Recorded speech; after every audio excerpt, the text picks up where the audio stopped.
Sveiki sugrįžę, toliau skaičiuoti mineralio pinigų. Praėjusį kartą papasakojau, kiek kainuoja startuoti viename Lietuvos mineralio čempionato etape. Jeigu nematėt, tą video galite pasižiūrėti paspaudę nuorodą viršuje. O šiandieną papasakosiu antrąją dalį ir sužinosim visą sumą, kiek kainuoja šis malonumas.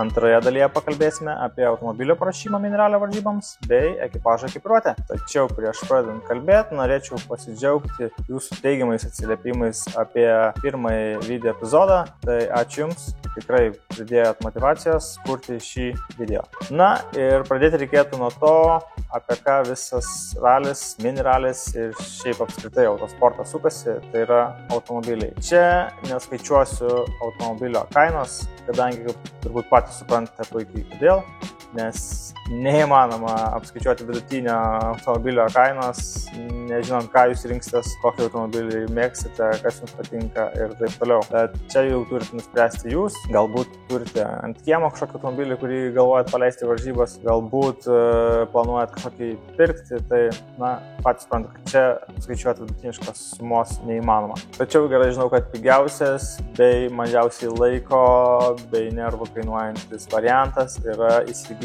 jau paruoštą varžybų sportinį automobilį ir tokiu atveju jums iš šito sąrašo atkristų pusė dalykų. Pačius pirmus sezonus gal ir nelabai buvo variantų, ką įsigyti, galbūt kažkokie variantai iš street race čempionato ar slalomo, bet dabar jau atsirado ir mineralio antrinė rinka, tad po sezono tarp sezonų tikrai galite rasti variantų jau su puslankiais, su lankais ir visais kitais dalykais jau paruoštų automobilių važiuoti varžybose. Tiesa, yra galimybė netgi išsinuomoti automobilių mineralio varžyboms su visų servisų, palaikymu, aptarnavimu, bet nesu tokios paslaugos pirkęs, tad negaliu papasakoti, kiek tai maždaug kainuoja. Kaip įsivaizduojate, tai turbūt būtų labai individuali kaina nuo pasirinkamo automobilio, ralio kilometražo ir panašiai, bet čia jums tikrai atkristų daug rūpesčių, kaip automobilį paruošti, kaip nusigabenti į varžybas ir panašiai, tad galbūt vertėtų apsvarstyti ir tokį variantą. Na, bet jūsų laimiai aš nesirinkau pigiausią variantą ir kūriau automobilį nuo nulio, iš standartinio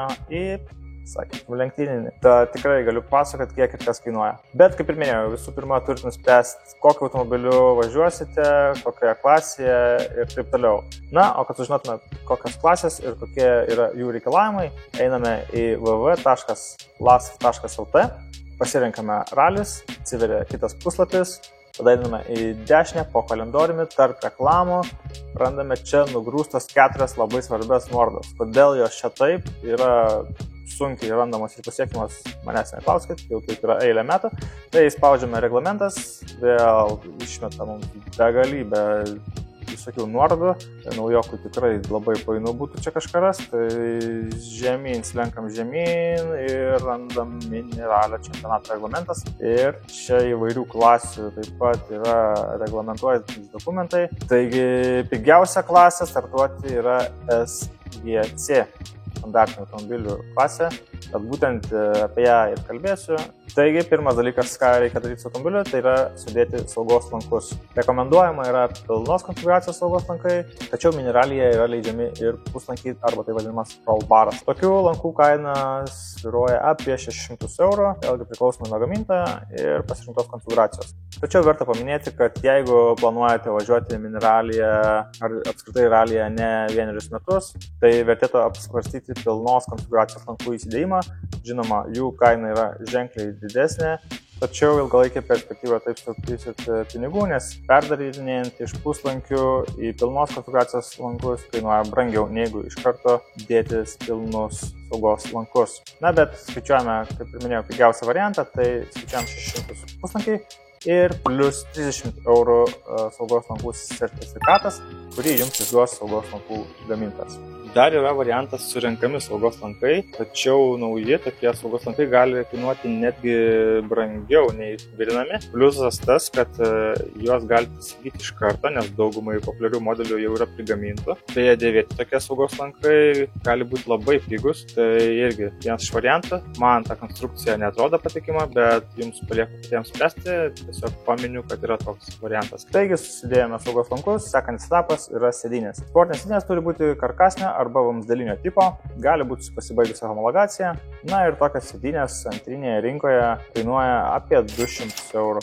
Tai 2 dėvėtos sėdynės po 200 eurų, 400 eurų. Kad pritvirtinti sėdynės, jums reikės sėdynių laikiklių. Už naujus sėdynės laikiklius klosit apie 60-70 eurų. Na, o jeigu rasit gerus dėvėtus, geros būklės, tai galbūt išsuksit 50 eurų. Tai skaičiuokim 50 eurų sėdynės laikikliams. Ir kartu su sėdynėm turim 450 eurų. O kaipgi sėdynės be saugos diržų? Saugos diržai taip pat gali būti pasibaigusios homologacijos, bet ne mažiau nei 4 tvirtinimo taškų. Tai dėvėti saugos diržai apie 100 eurų.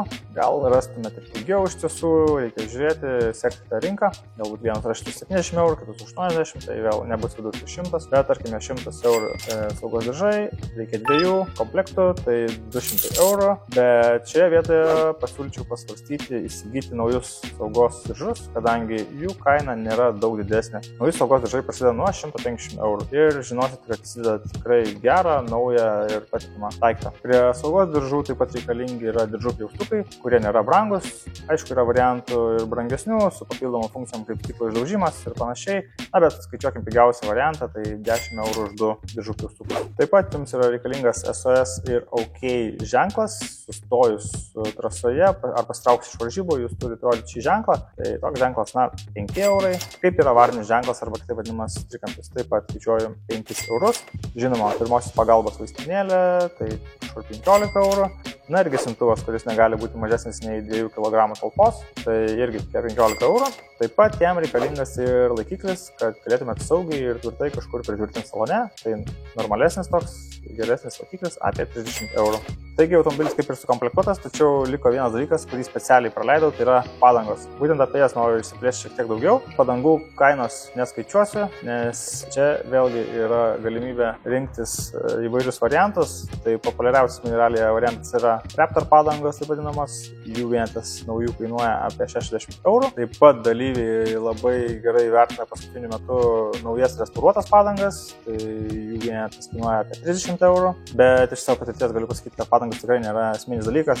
Mes patys pirmą sezoną pradėjome važiuoti su kažkokiom tai padangom, kurios buvo tiesiog nupirktų ratlankių, kažkokios senos restauruotos žieminės padangos, puikiausiai atlaikė visą sezoną. Tad pirmus startus tikrai ne padangos yra esmė, yra daug kitų dalykų, kuriuos reikia mokintis. Tai jeigu turit kažkokias jau padangas, aišku, geriausia būtų kažkokias žieminės su grubesniu protektorium, bet jeigu tokias kažkokias turit, dėkit ir nesukit galvos. Tik tai norėčiau pasidalinti vienu patarimu, kurį pats gavau pradedant važiuoti mineralėje, tai įsidėti kameras į padangas, kad nenumontuoti tų padangų. Tad kameras, tai paskaičiuosiu, tai viena kamera apie 10 eurų, mums reikės 4 ir plus vieną atsarginį ratą vešimės, tai 5 kameras po 10 eurų, 5 eurų. Na ir mūsų automobilis komplektuotas pagal SGC klasės reikalavimus. Galim vykti į Lietuvos automobilių sporto federaciją ir įsigyti sportinį pasą, kuris mums kainuos 70 eurų. Taigi šioje vietoje mums automobilio paruošimas varžyboms kainavo 1480 eurų. Bet šioje vietoje reiktų atkreipti dėmesį į tai, kad mes neskaičiavome automobilio kainos. Taip pat negalime žinoti, kiek kainuos registracijos mokestis regitroje, taršos mokestis, draudimas ir techninė apžiūra, tad visi šitie dalykai bus individualūs. Turime paruoštą automobilį, bet esame patys neapsaugoję savo kūno. Taigi pradėkime nuo svarbiausios kūno dalies, manau, galva. Ir galvai reikia šalmų. Mineralėje galima naudoti netgi motociklinio tipo šalmus, tad čia tikrai bėdų nebus rasti šalmą. Aišku, geriausia yra automobilių sporto skirti šalmai. Tai šalmas, manau, dėvėtas 100 eurų vienetas, 2 šalmai, 200 eurų. Taip pat reikės pošalmio. Na, dėvėtą pošalmį ieškotis gal čia net neverta. Taigi skaičiuokim naują pošalmį 30 eurų, 2 pošalmiai 60 eurų. Ir vėl norėčiau steptelti trumpam, paminėti, kad vertėtų pasvarstyti interkomo arba kitaip pasikalbėjimo įrangos įsigijimą. Tai tikrai, žinokit, palengvintų jums kalbėjimo automobilėje, nes būna tikrai didžiulis triukšmas važiuojant žvyrkeliais. Bet vėlgi, skaičiuojam pigiausią variantą, neskaičiuojam interkomo, bet jeigu jums įdomu, tai dėvėto interkomo kaina apie 50-100 eurų kažkas tokio. Priklausomai nuo jūsų šalmo tipo, kokį jūs įsigysite. Na ir keliaujam prie viso kūno apsaugos, tai sportiniai kombinezonai. Vėlgi gali būti be homologacijos, svarbu, kad sportinio tipo ir apsaugotų visą kūną. Tai sportinis kombinezonas dėvėtas apie 100 eurų, 2 kombinezonai 200 eurų. Reikalingi ir automobilių sportui skirti batai. Na, vėlgi, renkamės tarp dėvėtų, 50 eurų pora, 2 poros, 100 eurų. Ir vairuotojai reikalingos sportinės pirštinės, tai apie 50 eurų. Taigi, sudėjus visą ekipiruotę į vieną krūvą, gauname 610 €, bet jeigu sugalvosite atrodyti kažkiek gražiau ir naujau, norėsite įsigyti naujesnę ar naują net ekipiruotę, na, ši suma skirsis ženkliai. Tai prie 610 € pridedam prieš tai mūsų išleistą 1480 € automobilio paruošimui ir gauname 2090 €. Štai tiek išleidžiame čia. Na, ir reikėtų prisiminti pirmojo video metu mūsų aptartą 555 € sumą, kurią išleidome draudimams, licencijoms, kūrui, nakvynėms ir panašiai. Na, ir sudėkime tuos 555 € su šiandien aptartais 2090 € ir turime 2645 €. Ir tai, mėlyje, yra tikroji mineralio kaina. Jeigu norite pradėti mineralėje važiuoti, jūs neišvengiamai turėsite išleisti šią sumą. Galbūt kažkiek mažiau, galbūt kažkiek daugiau, bet maždaug tiek turit paklot, kad įgyventumėte savo svajonę arba tiesiog norą pabandyti važiuoti mineralėje. Kągi, štai toks tas mineralis visai nesumini sumomis. Netgi man pačiam patiko domėtis ir gilintis, kiek kas kainuoja, nes kai ruošiausi startuoti mineralėje ir kūriau automobilį, tikrai neskaičiavau visko taip detaliai. Tad dabar patiko pamatyti, kiek kur išleidau. Jeigu ir jums patiko, palikit patiktuką, paspauskit tą laiką. Ir jeigu norite pamatyti daugiau video iš manęs, tai paspauskit prenumeruoti šį kanalą ir YouTube'as jūs informuos. Ir laukiu žinoma komentarų. Galbūt numesit kažkokią gerą idėją sekančiam video. Tai parašykit ir susitiksim kitame epizode. Iki.